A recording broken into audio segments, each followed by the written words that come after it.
Videomu atıyor. Nakş katıyor mu? Babam kın yazdı o. Kındı yazam da falan nakşına. Kın 10 yazdı. Bizi hep öğrenmemişsin. Zaten bile.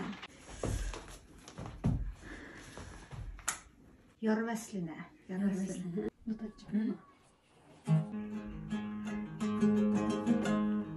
Gül içinde yan gördüm. Yamine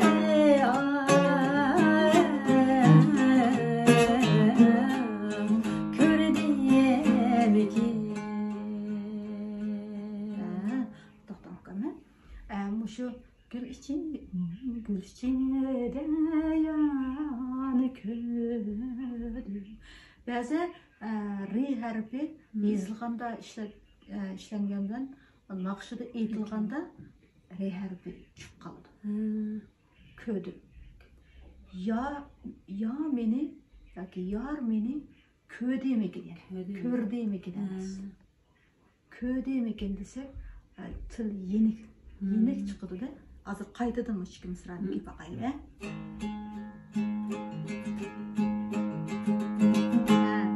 Gül içinde yan kördüm. Endi hazır re çıkıp kalgan bilen D harfini sal iştirip alsak urguluk çıkıdı. Gül içinde yan kördüm. Ködüm.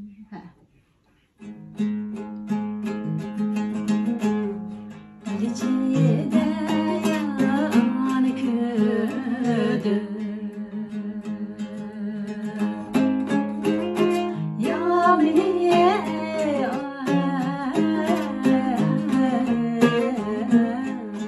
ködeyem ki.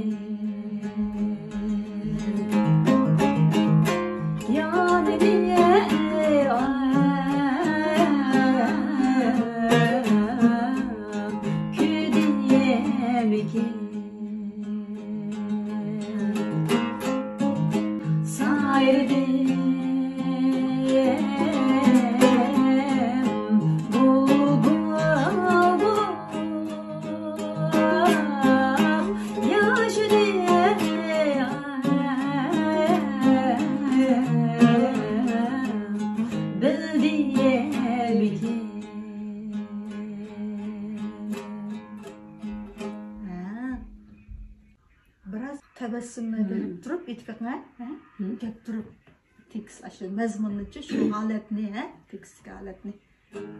Hazır özünüz bir yerde de çalmak. Çuqum aşı bir gillik içinde. Güzellik içinde. Gül içinde yan kördüm.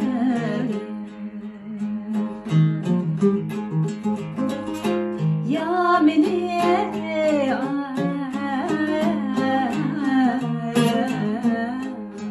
ködeyem ki.